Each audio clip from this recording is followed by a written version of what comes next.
স্বাগত নিউজ 24 সন্ধ্যার সংবাদে। সঙ্গে আছি আমি সঞ্জিদা ইসলাম এবং আমি আফরিন আনোয়ার। দেখছিলেন সংবাদ শিরোনাম, এবারে পুরো খবর। হঠাৎ শিল্প কারখানা খোলার ঘোষণায় ঢাকামুখী কর্মজীবী মানুষের ঢল নেমেছে। কাল তারা যোগ দেবেন কর্মস্থলে। লকডাউনের মধ্যেও রাজধানীর প্রবেশ পথগুলোয় দিনভর ছিল হাজার হাজার মানুষের ভিড়। রাস্তায় গণপরিবহন না থাকায় চরম ভোগান্তি পোহাতে হয় তাদের। কেউ পায়ে হেঁটে, কেউ রিকশায়, যে যেভাবে পারছেন ছুটছেন গন্তব্যে। ভেঙে ভেঙে আসার কারণে 3 থেকে 5 গুণ পর্যন্ত ভাড়া গোনার অভিযোগ করেছেন যাত্রীরা। ঢাকার সাথে পশ্চিম ও দক্ষিণাঞ্চলের প্রবেশদ্বার 2 ফেরি ঘাটেই মানুষের উপচে পড়া ভিড়। গাদাগাদি করে পার হওয়ায় স্বাস্থ্যবিধির বালাই নেই কোথাও। এই অবস্থায় করোনা সংক্রমণ আরও বাড়ার আশঙ্কা করা হচ্ছে।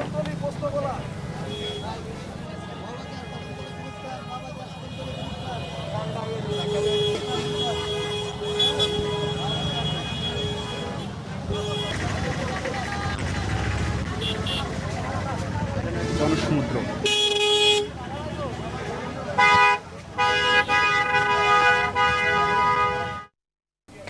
ঢাকামুখী মানুষের খবর জানাতে আমাদের সহকর্মীরা যুক্ত হচ্ছেন বিভিন্ন স্থান থেকে। শুরুতেই চলে যাচ্ছি মাওয়াতে, সেখান থেকে যুক্ত হচ্ছেন সহকর্মী হাবিবুল ইসলাম। হাবিব, ঢাকামুখী মানুষের যে ভিড় ফেরিঘাটে, আসলে কেমন দেখছেন সেখানকার পরিস্থিতি? আইন শৃঙ্খলা বাহিনী আসলে কতটা সামাল দিতে পারছে?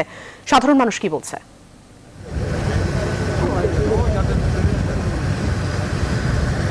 ধন্যবাদ আফরিন। আমি এই মুহূর্তে রয়েছি মাওয়া ফেরিঘাটের 1 নম্বর ঘাটে। আসলে ঘাটে এখনকার চিত্র একেবারে ফাঁকা। এক একটি ফেরি যখন আসছে তখন একেবারে জনসমুদ্রে পরিণত হচ্ছে ফেরিঘাটগুলো। আসলে ফেরি কিন্তু চলাচল অনেকটা বিধিনিষেধের মধ্যেই আছে, কারণ সবগুলো ঘাটে ফেরি ভিড়ছে না। হাতে গোনা 2-3টা ঘাটেই ফেরি ভিড়ছে, যার ফলে এক একটি ফেরি যখন আসছে তখন মানুষে একেবারে ঠাসা, একজনের কাঁধে আরেকজন ভর করে, এই রকম মানে তিল ধারণের ঠাঁই নেই বললেই চলে। আমি 6টার নিউজে আপনাদেরকে, দর্শকদেরকে দেখিয়েছিলাম যে মানুষের সবচেয়ে বড় যে বিষয়টি সেটি হচ্ছে যাতায়াতের ভোগান্তি। গার্মেন্টস হঠাৎ করে খুলে দেওয়ায় যে মানুষের যে কোনোভাবে তাদের কর্মস্থলে যোগ দেওয়ার যে প্রবণতা বা ইচ্ছা, সেই কারণেই কিন্তু মানুষ চলে আসছেন। তবে সবার মুখেই একই ধরনের অভিযোগ যে হঠাৎ করে এই ধরনের সিদ্ধান্তে, ফেরিঘাট খুলে দেওয়ার বা গার্মেন্টস খুলে দেওয়ার সিদ্ধান্তের ফলে তারা এই যে ভোগান্তিতে পড়ছেন, এটি কিন্তু সাধারণ মানুষ নাখোশ। কারণ তারা বলছেন যে অন্তত 2টি দিন যদিও গণপরিবহন খোলা থাকতো তাহলে তাদেরকে এই ভোগান্তি মাথায় নিয়ে বা জীবনের ঝুঁকি নিয়ে ঢাকায় আসতে হতো না, এমনটি তারা অভিযোগ করছেন। সবারই এক ধরনের আক্ষেপ যে কেন 2-3টা দিনের জন্য হলেও গণপরিবহন খুলে দেওয়া হলো না। আপনারা দেখছেন যে একটি ফেরি এই মুহূর্তে ভিড়ছে এই ঘাটে। সেই ফেরিতে কিন্তু মানুষ, এত পরিমাণে মানুষ, যেটি হয়তোবা আর 30 সেকেন্ড বা 1 মিনিটের মধ্যেই আপনারা বা কিছুটা হলে দেখতে পাচ্ছেন। আর এমনি সবচেয়ে সড়কের যে দৃশ্য সেটি কিন্তু একেবারেই পা ফেলার জায়গা নেই। মানুষ কোনো মতে হেঁটে, কেউ মোটরসাইকেলে করে, কেউ অটোরিকশায় করে, কেউ ট্রাকে করে, পণ্যের মতো করে একেবারে গায়ে গা ঘেঁষে যাচ্ছে। করোনার যে ঝুঁকি সেটি একেবারেই নেই বললেই চলে, মানে ঝুঁকির যে বিষয়টি সেটি একেবারে মাথায় নেই বললেই চলে। আপনি দেখছেন যে এই ফেরিটাতে কি পরিমাণে মানুষ, একেবারে তিল ধারণের ঠাঁই নেই। তো এই ছিল মোটামুটি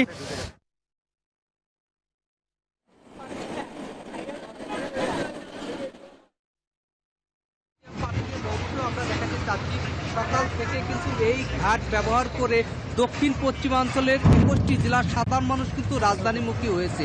তবে বেলাবারে সন্ধ্যার দিকে যাত্রীর চাপটা একটু কমেছে। তবুও আমরা যে চিত্রটি দেখতে পাচ্ছি, দৌলতদিয়া ঘাট থেকে যে ফেরিটি পাটুরিয়া ঘাটের উদ্দেশ্যে ছেড়ে যাচ্ছে, সেই সকল ফেরিতে কিন্তু পর্যাপ্ত পরিমাণ যাত্রীদের চাপ দেখছি। তবে অনেক যাত্রীর সাথে আমরা কথা বলেছি, তাদের কিন্তু একটি অভিযোগ, মহাসড়কে কোনো প্রকার গণপরিবহন না থাকার কারণে কিন্তু তাদেরকে ছোট ছোট ব্যক্তিগত গাড়ি, অটোরিকশা, মোটর সাইকেলে এবং ছোট ছোট গাড়িতে কিন্তু দৌলতদিয়া ঘাটে আসতে হচ্ছে। এবং যাত্রীরা কিন্তু যে অভিযোগটা করেছেন, প্রায় 3 কিলোমিটার দূরে তাদেরকে কিন্তু নামিয়ে দেওয়া হচ্ছে। আর 3 থেকে 4 কিলোমিটার কিন্তু তাদেরকে পরিবার পরিজন নিয়ে সাথে থাকা ব্যাগ নিয়ে কিন্তু তাদেরকে অনেক কষ্ট করে কিন্তু মানে 4-5 কিলোমিটার 3-4 কিলোমিটার পায়ে হেঁটে তাদেরকে দৌলতদিয়া ঘাটের ফেরি ঘাটে আসতে হচ্ছে।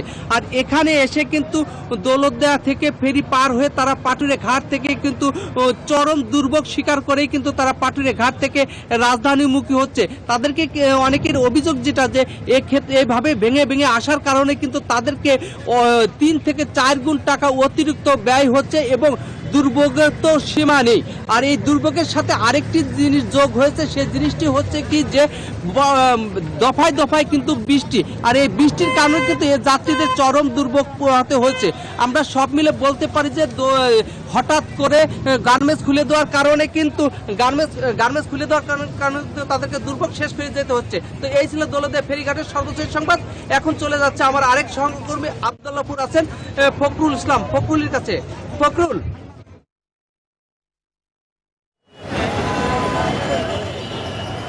শামীম এবং হাবিব, আপনাদের দুজনকে অসংখ্য ধন্যবাদ। আমরা আসলে দেখলাম মাওয়া ফেরিঘাট এবং পাটুরিয়া দৌলতদিয়া ফেরিঘাট থেকে আসলে কিভাবে মানুষ রাজধানীমুখী হচ্ছেন। আপনি জানেন যে আগামীকাল সকাল থেকে আসলে যেসব শিল্প কারখানাগুলো রয়েছে এবং গার্মেন্টসগুলো রয়েছে সেগুলো খুলে দেওয়া হয়েছে, যার কারণে রাজধানীমুখী হয়েছেন লাখো শ্রমিক এবং বিভিন্ন শিল্প কারখানার কর্মকর্তারা, সাধারণ মানুষ, তারা সকলে আসলে রাজধানীতে আসছেন। আমি আব্দুল্লাহপুরে রয়েছে, আব্দুল্লাহপুরের চিত্র এখানে আসলে যে বিষয়টি আমরা লক্ষ্য করছি, যেসব মানুষ আসলে রাজধানীমুখী হয়েছেন মাওয়া ফেরিঘাট থেকে এবং পাটুরিয়া দৌলতদিয়া হয়ে উত্তরাঞ্চল এবং দক্ষিণাঞ্চলের যেসব মানুষ যারা আসলে ঢাকামুখী হয়েছেন তারা রাজধানীতে ঢুকছেন এবং রাজধানী থেকে তারা আসলে, আপনি জানেন যে রাজধানীর পাশে টঙ্গী, গাজীপুর এবং সাভারে যেসব গার্মেন্টসগুলো রয়েছে, ইপিজেড রয়েছে, অসংখ্য গার্মেন্টস ইপিজেড রয়েছে, সেখানকার শ্রমিকরা আসলে রাজধানীতে পায়ে হেঁটে, বেশিরভাগ আসলে শ্রমিকরা পায়ে হেঁটে তারা এই আব্দুল্লাহপুর হয়ে সাভার, গাজীপুর এবং টঙ্গীর উদ্দেশ্যে তারা ছুটে যাচ্ছেন।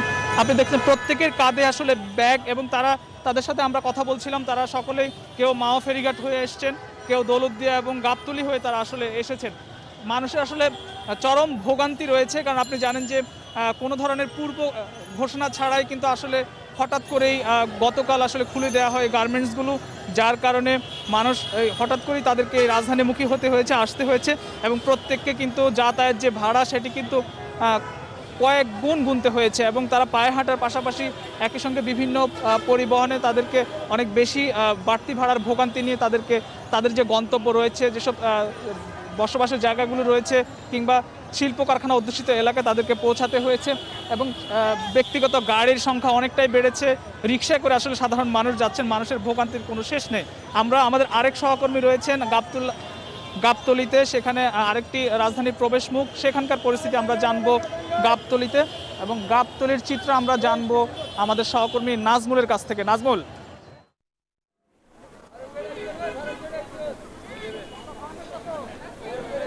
ফখরুল, আপনাকে ধন্যবাদ। আপনি যেমনটি আব্দুল্লাহপুর থেকে জানাচ্ছিলেন, আমি এই মুহূর্তে রয়েছি গাবতলীতে এবং আপনাদেরকে একটু দেখাচ্ছি যে গাবতলীতে কিন্তু অসংখ্য মানুষ কিন্তু রাজধানীতে প্রবেশ করছে এবং দেখছেন যে কিভাবে আসলে জীবনের ঝুঁকি নিয়ে কিভাবে এই সামাজিক যে দূরত্ব সেটা আসলে মানছে না এবং শিশু এবং তাদের পরিবার পরিজন নিয়ে কিন্তু আপনি দেখছেন যে তারা ব্যাগ হাতে এবং ব্যাগ কাঁধে নিয়ে কিন্তু শিশুদের নিয়ে এই যে মাস্ক ছাড়া কিন্তু তারা কিন্তু আসছে এবং তারা আসলে যে পরিবার পরিজন নিয়ে কিন্তু তারা দেখছেন যে কিভাবে আসছে এবং এই ট্রাকে করে আসছে, পণ্যবাহী ট্রাকে করে, রিকশায় ভেঙে দূর দূরান্ত থেকে, যেহেতু পোশাক কারখানা খুলে দিয়েছে এবং প্রথমে বলা হয়েছিল যে সেখানে বলা হয়েছিল যে 5 তারিখ পর্যন্ত, 5ই আগস্ট পর্যন্ত কিন্তু বন্ধ ছিল লকডাউনের, সেই লকডাউনের খবর শুনেই কিন্তু পোশাক কারখানাগুলি কিন্তু ওইভাবেই ছুটি দিয়েছিল এবং হঠাৎ করে পোশাক কারখানা খুলে দেওয়ার কারণে কিন্তু মানুষ আসলে এবং কলকারখানা খুলে দেওয়ার জন্য কিন্তু মানুষ কিন্তু বাড়ি থেকে যেভাবে পারছে চাকরি বাঁচানোর জন্য কিন্তু তারা জীবনের ঝুঁকি নিয়ে করোনার মধ্যে সামাজিক দূরত্ব না মেনে কিন্তু তারা জীবনের ঝুঁকি নিয়ে কিন্তু ঢাকায় ফিরছে এবং তারা কিন্তু নির্দিষ্ট যে কারখানাগুলি রয়েছে। আমাদের সহকর্মীরা ঢাকামুখী মানুষের ঢল, যেহেতু শিল্প কলকারখানা সব খুলে দেওয়া হয়েছে সে অনুযায়ী ঢাকার দিকে আসলে সব শ্রমিক এবং গার্মেন্টসের যারা কর্মীরা আছেন তারা সব আসছেন এবং তাদের ভোগান্তিগুলো আসলে তুলে ধরছিলেন শহরের বিভিন্ন প্রান্ত থেকে আমাদের সহকর্মীরা। পরের প্রসঙ্গে চলে যাচ্ছি। কোভ্যাক্সের আওতায় জাপান থেকে অ্যাস্ট্রাজেনেকার আরও 7,81,000 টিকা উপহার পেল বাংলাদেশ। শনিবার ঢাকার হযরত শাহজালাল আন্তর্জাতিক বিমানবন্দরে টিকার চালান রিসিভ করেন পররাষ্ট্রমন্ত্রী, স্বাস্থ্যমন্ত্রী সহ সংশ্লিষ্টরা। এ সময় আনুষ্ঠানিক ব্রিফিংয়ে স্বাস্থ্যমন্ত্রী জানান, এ পর্যন্ত 2,39 লাখ টিকা পেয়েছে বাংলাদেশ। আগস্টেই সিনোফার্মের আরও 34 লাখ টিকা পাওয়া যাবে। আপাতত টিকার কোনো অভাব নেই উল্লেখ করে আগামী 2 মাসের মধ্যে অর্ধেক মানুষকে টিকার আওতায় নিয়ে আসার প্রত্যাশা ব্যক্ত করেছেন পররাষ্ট্রমন্ত্রী। বিস্তারিত জানাচ্ছেন লাকমিনা জেসমিন সোমা।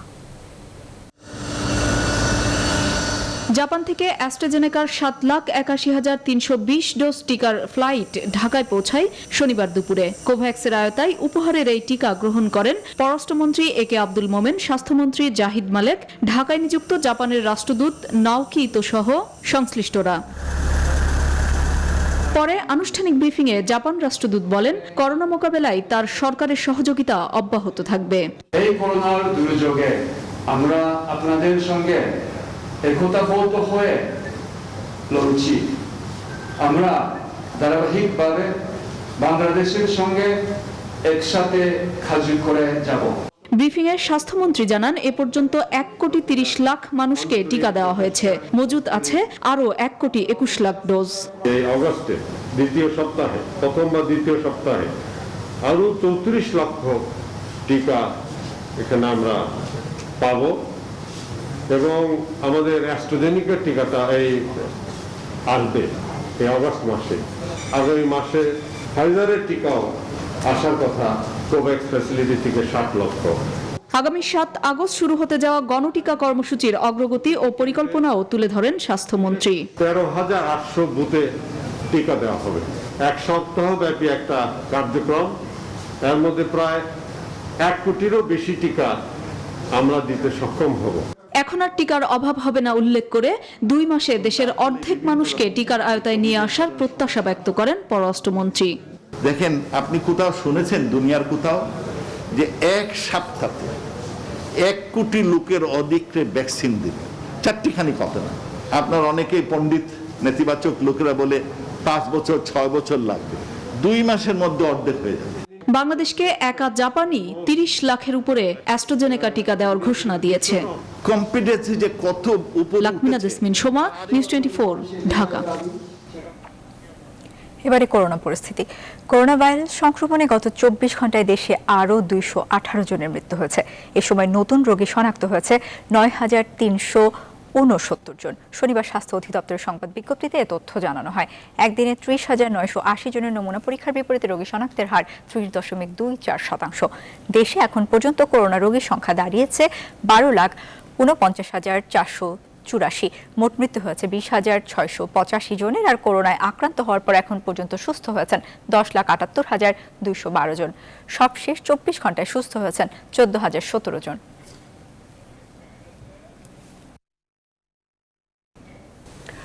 হৃদরোগ, কিডনির মতো জটিল রোগে আক্রান্ত করোনা রোগীদের পূর্ণাঙ্গ চিকিৎসার জন্য পুরোপুরি প্রস্তুত নয় ডিএনসিসি হাসপাতালের 212 শয্যার আইসিইউ। স্বীকার করে হাসপাতালের পরিচালক বলেছেন, পূর্ণাঙ্গ আইসিইউ করার চেষ্টায় 2টো ডায়ালাইসিস মেশিন যুক্ত করা হলেও এখনো চালু হয়নি।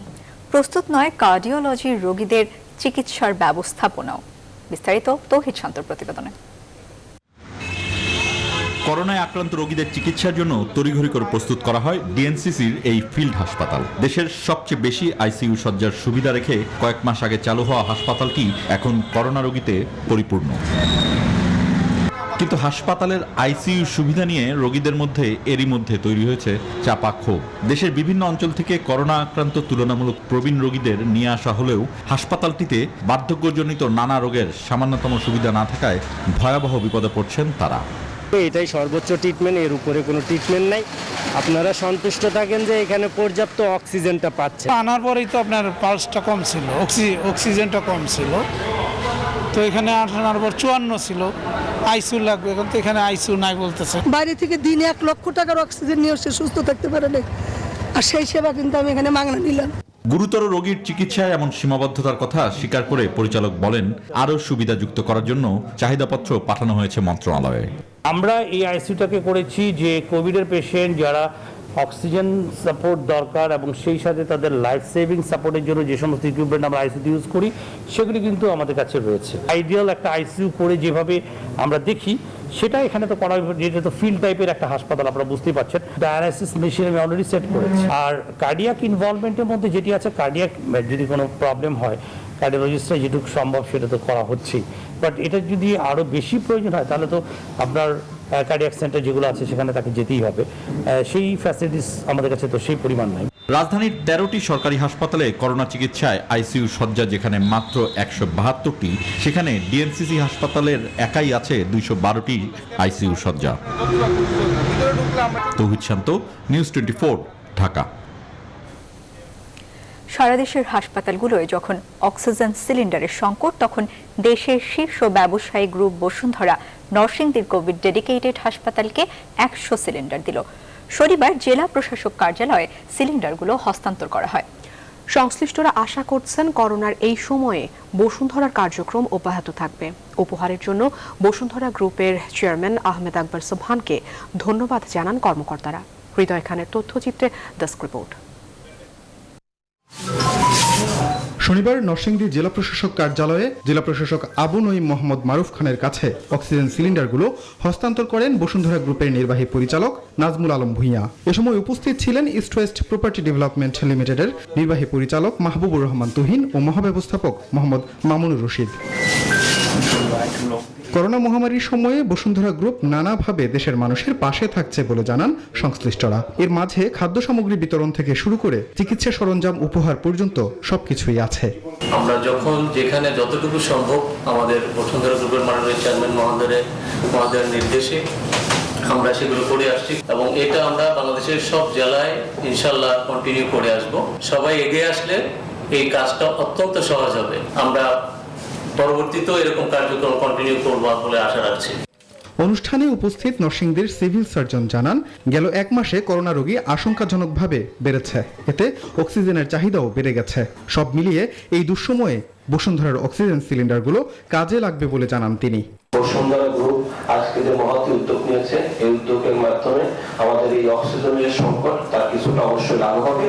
চিকিৎসা সামগ্রী উপহার পেয়ে বসুন্ধরা গ্রুপের চেয়ারম্যান সহ সবাইকে ধন্যবাদ জানিয়েছেন নরসিংদীর জেলা প্রশাসক। বসুন্ধরা গ্রুপ তাদের সাহায্যের হাত বাড়িয়ে দিয়েছে, এটা অত্যন্ত একটা আনন্দের বিষয় এবং আমাদের জন্য স্বস্তির বিষয়। যখনই আমরা কোনো এরকম অক্সিজেন সিলিন্ডার আমরা পাচ্ছি, তখনই কিন্তু সেটা আমাদেরকে কিছুটা হলেও বাড়তি স্বস্তি দিচ্ছে। Desk report, news 24। রোগতত্ত্ববিদরা বলছেন সামনে ডেঙ্গু পরিস্থিতি আরো ভয়াবহ আকার রূপ নিতে পারে। আর চিকিৎসকরা বলছেন দেরি করে চিকিৎসকদের কাছে আসায় বেশিরভাগ রোগীর অবস্থা গুরুতর হয়ে যাচ্ছে, প্রতিদিন বাড়ছে মৃত্যুর তালিকা। এদিকে উত্তরের মেয়র বলেছেন, কারো বাসাবাড়িতে ডেঙ্গু মশার লার্ভা থাকলে জরিমানা করা হবে মোটা অঙ্কের। আরিফিন শাকিল জানাচ্ছেন বিস্তারিত। ডেঙ্গু মশার 65% উৎপত্তি হয় বাসাবাড়িতে জমে থাকা পানিতে। আর বর্তমানে বিভিন্ন অফিস আর শিক্ষা প্রতিষ্ঠান বন্ধ থাকায় এডিস মশার লার্ভা তৈরি হচ্ছে জ্যামিতিক হারে, যার ভয়াবহতা এরই মধ্যে দেখতে শুরু করেছে নগরবাসী। ডেঙ্গু রোগী 99%ই ঢাকার 2 নগরীর বাসিন্দা। শনিবার সকালে উত্তরের নিজ বাসা থেকে এডিস মশার লার্ভা ধ্বংস করার কার্যক্রম শুরু করেন ডিএনসিসি মেয়র আতিকুল ইসলাম। সপ্তাহে 3 দিন একবার বাসাবাড়ির আশপাশে জমে থাকা পানি পরিষ্কারের আহ্বান জানান তিনি। পুরস্কার ঘোষণা করেন কারো বাসাবাড়িতে এডিস মশার লার্ভা থাকার তথ্য দিলে। সবার ঢাকা অ্যাপসে আপনারা যদি আপনাদের অন্যান্য বাড়ির ছবি সহ যদি আমাকে পোস্ট করে দেন, আমরা কিন্তু তখন সেই বাড়িতে গিয়ে আমরা পরিষ্কার করে আসতে পারি বা সেই বাড়ি থেকে আমরা ফাইন করতে পারি। যিনি সবচেয়ে বেশি হাইয়েস্ট কমপ্লেইন করবে তাকে আমরা পুরস্কৃত করব। স্বাস্থ্য অধিদপ্তরের তথ্য বিবরণীতে বলা হয়, শুধু চলতি মাসে ডেঙ্গু শনাক্তের সংখ্যা ছাড়িয়েছে 2000-এর উপরে। তাদের মধ্যে হাসপাতালে ভর্তি আছেন প্রায় 700 মানুষ। চিকিৎসকরা বলছেন বেশিরভাগের অবস্থা অবনতির দিকে। এই সময়টাতে যদি কারো জ্বর হয় তাহলে কোনো সময় নষ্ট করা যাবে না, অবশ্যই তার একটা ডেঙ্গু টেস্ট করা দরকার। পাশাপাশি জ্বরটা যদি দীর্ঘমেয়াদী হয় অবশ্যই সেকেন্ড টেস্ট আমরা যদি কনসিডার করি কোভিড টেস্ট করতে হবে। রোগ তত্ত্ববিদরা বলছেন আগস্ট সেপ্টেম্বরে ডেঙ্গু পরিস্থিতির আরো অবনতি হওয়ার আশঙ্কা আছে। এই বছরটা একটু অ্যালার্মিং, প্লাস যে বৃষ্টির যে স্ক্যাটারলি যেভাবে বৃষ্টি হচ্ছে, এভাবে যদি বৃষ্টি হতে থাকে এবং পানি যদি জমে, তাহলে কিন্তু সেটা আমাদের জন্য একটু উদ্বেগজনক। সামনে এখন আগস্ট সেপ্টেম্বর আছে, এখনো যদি আমরা সতর্ক না হই তাহলে আমাদের জন্য কিন্তু বিপদ বাড়তে পারে। সেজন্য সবাইকে বাড়ির আঙ্গিনা পরিষ্কার রাখা সহ ডেঙ্গু সতর্কতা মেনে চলার পরামর্শ দিচ্ছেন বিশেষজ্ঞরা। আরিফিন শাকিব, নিউজ 24, ঢাকা। করোনার পাশাপাশি দেশে ডেঙ্গু এখন অন্যতম সমস্যা। অবিলম্বে এই বিষয়ে ব্যবস্থা নেওয়ার জন্য সংশ্লিষ্ট সবাইকে কাজ করার নির্দেশনা দিয়েছেন আওয়ামী লীগের সাধারণ সম্পাদক এবং সড়ক পরিবহন ও সেতুমন্ত্রী ওবায়দুল কাদের। শনিবার আওয়ামী লীগের ত্রাণ কমিটির উদ্যোগে সুরক্ষা সামগ্রী বিতরণ অনুষ্ঠানে ভার্চুয়ালি প্রধান অতিথির বক্তব্যে তিনি এসব কথা বলেন। করোনার পাশাপাশি ডেঙ্গু আমাদের জন্য আরেকটা চ্যালেঞ্জ হয়ে দাঁড়িয়েছে। প্রতিদিনই দেখা যাচ্ছে ডেঙ্গু রোগীর সংখ্যা বাড়ছে, হাসপাতালে বেডের সংকটের মূলে আজকে করোনার চেয়েও ডেঙ্গু কম দায়ী নয়। কাজে এ ব্যাপারেও আমাদের সচেতন থাকতে হবে। ডেঙ্গু বিরোধী অভিযান সিটি কর্পোরেশনগুলো শুরু করেছেন, এটা আরও জোরদার করতে হবে। সম্প্রতি আওয়ামী লীগ থেকে বহিষ্কৃত হেলেনা জাহাঙ্গীর গ্রেফতার হওয়ার পর রিমান্ডে বেরিয়ে আসছে নানা তথ্য। তার বিরুদ্ধে হওয়া 3 মামলার মধ্যে বর্তমানে 1 মামলায় 3 দিনের রিমান্ডে তিনি। র্যাব জানায় অঢেল সম্পত্তি অর্জন ছাড়াও তার মূল উদ্দেশ্য ছিল নিজেকে পরিচিত করে তোলা। এসব তথ্য জানিয়েছেন হেলেনা জাহাঙ্গীর। এছাড়া জয়যাত্রা টিভি IPTV বললেও এটি স্যাটেলাইট চ্যানেল ছিল, নেই কোনো বৈধ কাগজ। বিস্তারিত মাসুদা লাবণীর প্রতিবেদনে। বর্তমানে talk of the country Helena জাহাঙ্গীরের ভেরিফাইড ফেসবুক প্রোফাইল ভান্ডারে দেখা যায় তিনি ডিরেক্টর FBCCI, ফাউন্ডার ও চেয়ারম্যান জয়যাত্রা টেলিভিশন ছাড়াও 12টিরও অধিক ক্লাবের সদস্য, উপদেষ্টা বাংলাদেশ আওয়ামী লীগ, এমনকি নানা সংগঠনের সাথেও যুক্ত হেলেনা জাহাঙ্গীর। সম্প্রতি সামাজিক যোগাযোগ মাধ্যমে প্রচারিত তার সাম্প্রতিক কর্মকাণ্ড সংগঠনের নীতি বহির্ভূত হওয়ায় আওয়ামী লীগের মহিলা বিষয়ক উপকমিটি থেকে অব্যাহতি দেওয়া হয় তাকে। এদিকে IPTV ওনার্স অ্যাসোসিয়েশন হেলেনা জাহাঙ্গীরের প্রাথমিক সদস্যপদ বাতিল করেছে। ফেসবুকে পোস্ট দিয়েছে, ফোন করেছে দেশে বিদেশে থেকে, এবং মানে আমার রাতে ঘুম আসেনি। সুনির্দিষ্ট তথ্যের ভিত্তিতে বৃহস্পতিবার তার বাসা ও মিরপুরে জয়যাত্রা টেলিভিশনে অভিযান চালিয়ে বিভিন্ন অবৈধ সরঞ্জাম ও জিনিস জব্দ করে র্যাব। রিমান্ডে বেরিয়ে আসছে তার অঢেল সম্পদের হিসাব ছাড়াও নানা অনৈতিক কর্মকাণ্ডের তথ্য। নারায়ণগঞ্জে 5টি গার্মেন্টস, 16টিরও অধিক ফ্ল্যাট, 6টিরও বেশি গাড়ি ছাড়াও বিপুল সম্পত্তির মালিক তিনি। শনিবার দুপুরে র্যাব সদর দফতরে সংবাদ সম্মেলনে জানানো হয় এসব কথা। মিডিয়া শাখার পরিচালক বলেন, এসব সম্পত্তি অবৈধ কিনা তা আরও যাচাই বাছাই করা হচ্ছে। যারা বিদেশে বিভিন্ন জায়গায় তার টিভি চ্যানেলের প্রতিনিধি হিসেবে নিয়োগ হয়েছে, বিভিন্ন ID কার্ড ব্যবহার করছে জয়যাত্রা টেলিভিশনের নামে, উনি ওদের কাছ থেকে নিয়মিত চাঁদা সংগ্রহ করতেন। 2012 সালে জয়যাত্রা ফাউন্ডেশন করে দেশি বিদেশি ব্যক্তির কাছ থেকে টাকা নিয়ে নানা সামাজিক কর্মকাণ্ড চালিয়ে নিজেকে পরিচিত করেন সিস্টার হেলেনা হিসেবে। জয়যাত্রা ফাউন্ডেশনের অনেক ক্ষেত্রে আমরা দেখেছি উনি এই টাকাটা সংগ্রহ করতেন অনেককেই বিপদে ফেলে বা বিভিন্নভাবে ব্ল্যাকমেইল করে। জানানো হয় তার সামাজিক যোগাযোগ মাধ্যম মনিটরিং করতে 15 থেকে 20 জন ব্যক্তি আছেন, যারা বিভিন্ন সময়ে সামাজিক যোগাযোগ মাধ্যমে উদ্দেশ্যপ্রণোদিতভাবে হেলেনা জাহাঙ্গীরের প্রচারণা চালাতেন। 3 মামলার মধ্যে বর্তমানে 1 মামলায় 3 দিনের রিমান্ডে আছেন হেলেনা জাহাঙ্গীর। মাসুদা লাবণী, নিউজ 24, ঢাকা। এবার নিউজ 24-এর 6ষ্ঠ বর্ষে পদার্পণ উপলক্ষে বিশেষ আয়োজন ধাবমান বাংলাদেশ।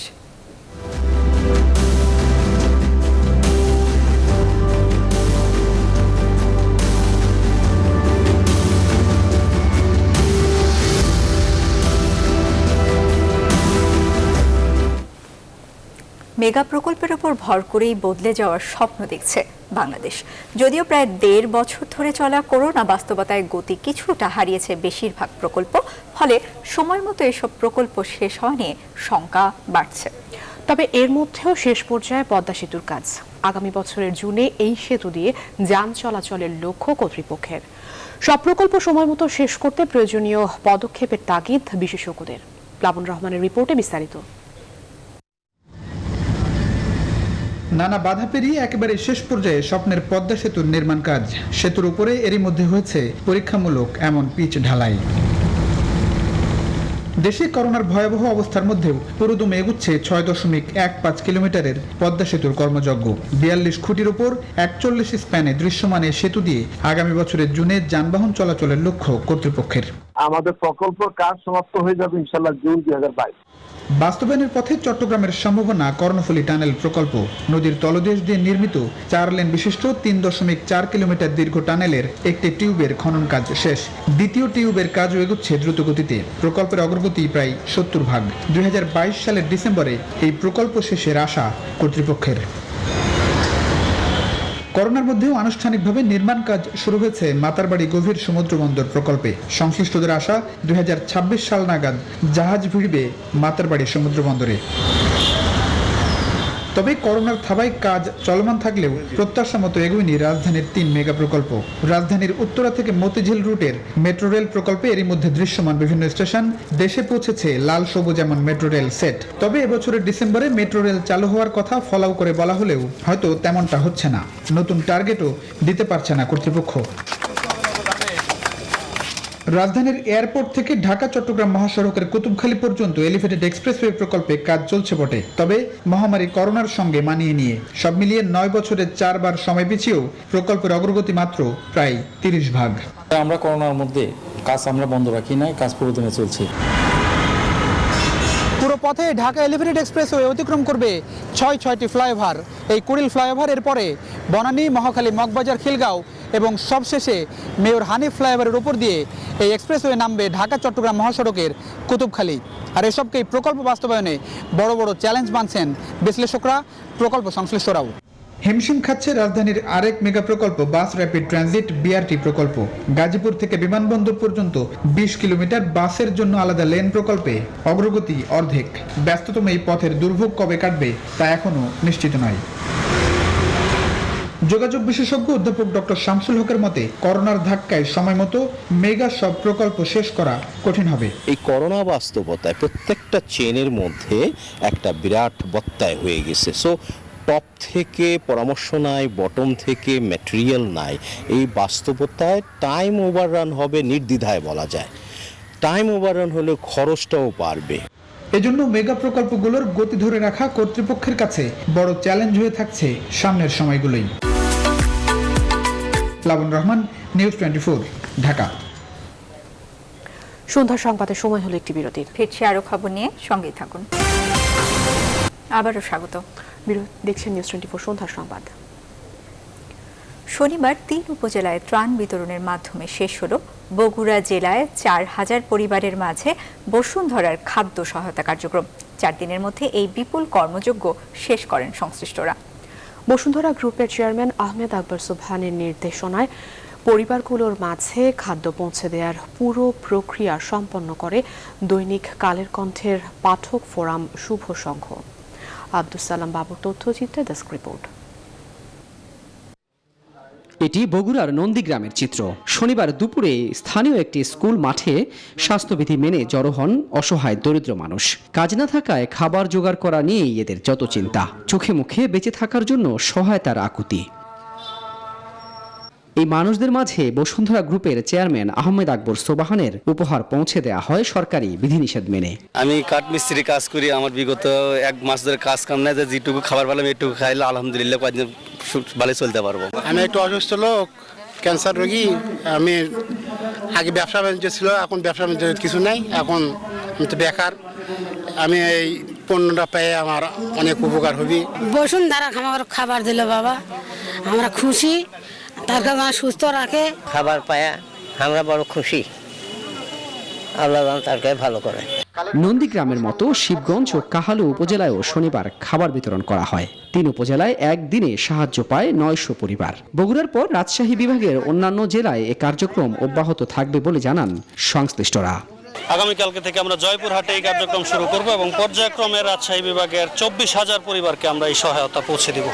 দেশের সবচেয়ে বড় শিল্প গ্রুপের এই মানবিক কর্মকাণ্ডকে সাধুবাদ জানিয়েছেন সুধীজনরা। এটা সত্যিই মানবিক এবং প্রশংসার দাবি রাখে। আশা করছি যে এই গ্রুপ এ ধরনের কার্যক্রম অব্যাহত রাখবে। বসুন্ধরা গ্রুপ ত্রাণ বিতরণ করতেছে, এটা আমাদের জন্য অত্যন্ত যুগোপযোগী পদক্ষেপ এবং আমাদের শিবগঞ্জের মানুষ সহ সারা বাংলাদেশের মানুষ এটাতে উপকৃত হচ্ছে। সারা দেশে প্রায় 2 লাখ পরিবারকে খাদ্য সহায়তা দেওয়ার পরিকল্পনা রয়েছে বসুন্ধরা গ্রুপের। Desk report, news 24। এবারে ফার্স্ট সিকিউরিটি ইসলামী ব্যাংক অর্থ ও বাণিজ্য সংবাদ।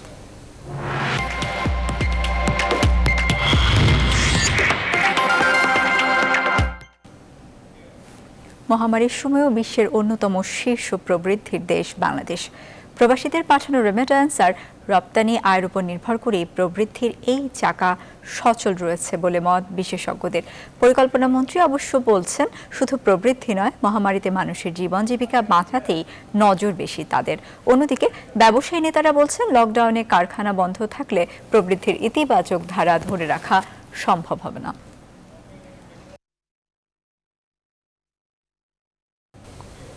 সংবাদের এই পর্যায়ে নিচ্ছি আরেকটি বিরতি। সঙ্গেই থাকুন। বিরতির পর আবারও স্বাগত। দেখছেন নিউজ 24 সন্ধ্যার সংবাদ।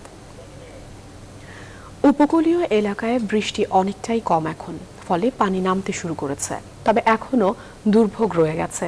সাতক্ষীরা ও কক্সবাজারে অন্তত 2 লাখ মানুষ পানিবন্দী। পাহাড় ধসের ঝুঁকিও রয়ে গেছে। যে পরিমাণ মানুষকে আশ্রয় কেন্দ্রে নেওয়া হয়েছে তা থেকে বহুগুণ মানুষ রয়ে গেছে ঝুঁকিপূর্ণ ঘরগুলোয়। প্রতিনিধিদের তথ্য, ছবিতে ডেস্ক রিপোর্ট। কয়েকদিনের ভারী বর্ষণে সাতক্ষীরা পৌরসভার নিচু এলাকা প্লাবিত হয়েছে। সুষ্ঠু পানি নিষ্কাশন ব্যবস্থা না থাকায় এখনও তলিয়ে কামালনগর, রসুলপুর, মেহেদিবাগ, সর্দারপাড়া সহ অন্তত 15টি এলাকা। বাসাবাড়ি নিমজ্জিত থাকায় দুর্বিষহ জীবনযাপন করছে পৌরবাসী। অভিযোগ, প্রথম শ্রেণীর পৌরসভা হলেও সুযোগ সুবিধা থেকে বঞ্চিত নাগরিকরা। হতাশা আছে জনপ্রতিনিধিদের উদাসীনতা নিয়েও। 2 লাখ টাকা মতো সমিতির ঋণ নেওয়া, এখন আমি লোনও কিভাবে কি করে দেবো, আমি তো খুব এখন অসহায় হয়ে পড়েছি। মেম্বার চেয়ারম্যানেরা ভোট নেওয়ার সময় আসে, এখন এই পানি সরানোর জন্য কোনো লাইন করে না ওরা। ড্রেনেজ ব্যবস্থা বন্ধ করে অপরিকল্পিত বাড়িঘর নির্মাণের জন্য জলাবদ্ধতা সৃষ্টি হচ্ছে বলে জানান সাতক্ষীরার জেলা প্রশাসক। পৌরসভা, ইউনিয়ন পরিষদগুলোর সমন্বয়ে ড্রেনেজ সিস্টেমটাকে কিভাবে আরো ডেভেলপ করা যায় এটা নিয়ে কাজ করছি। আর এখানে জলাবদ্ধতা সৃষ্টির আরো একটি অন্যতম কারণ হচ্ছে ঘেরগুলোতে অপরিকল্পিতভাবে অবৈধভাবে স্থাপিত নেট পাটা। শুক্রবার থেকে ভারী বৃষ্টি না হওয়ায় কক্সবাজারের বন্যা পরিস্থিতির কিছুটা উন্নতি হয়েছে, তবে এখনও 1 লাখ মানুষ পানিবন্দী। বিশেষ করে কক্সবাজার সদর, চকরিয়া, পেকুয়া, ঈদগাঁও ও রামু উপজেলার মানুষ এখনও দুর্ভোগে। পাহাড়ি ঢল কমলেও জেলার মাতামুহুরী ও বাঁকখালী নদীর ভাঙন বেড়েছে। মাতামুহুরীর কয়েকটি পয়েন্টে শুক্রবার শতাধিক ঘর বিলীন হয়ে যায়। বাগেরহাটের শরণখোলার রায়ন্দা, সাউথখালী, খুন্তাকাটা ও ধানসাগর ইউনিয়নে 13,000 পরিবারের 70,000 মানুষ 4 দিন ধরে পানিবন্দী। উপজেলা প্রশাসনের একবেলা খাবার খেয়েই তাদের জীবন চলছে। এই এলাকা থেকে পানি সরানোরও কোনো ব্যবস্থা নেই। জনজীবনে জলাবদ্ধতার দীর্ঘস্থায়ী প্রভাব পড়তে পারে বলে আশঙ্কা স্থানীয়দের। 2 দিনের বৃষ্টিতে অন্তত শতকরা 90% ভেসে গেছে। অবদার ভেরিবাদের কারণে এখানে পর্যাপ্ত পানি অপসারণ ব্যবস্থা না থাকায় এটি পানিতে নিমজ্জিত হয়ে আছে।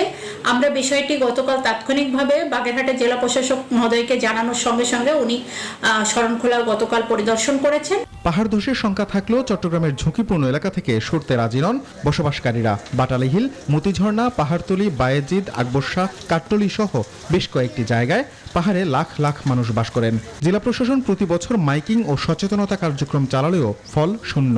জীবন বাঁচাতে অনেক সময় জোর করে উচ্ছেদ করা হয় বেশি ঝুঁকিতে থাকা মানুষকে।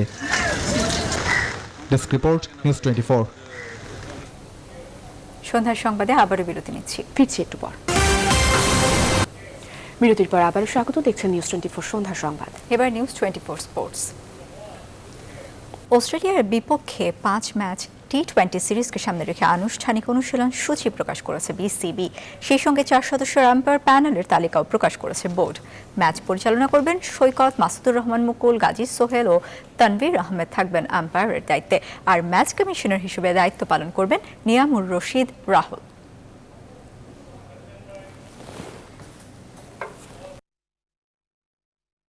আর এই ছিল সংবাদের আয়োজন। এতক্ষণ সাথে থাকার জন্য ধন্যবাদ সবাইকে।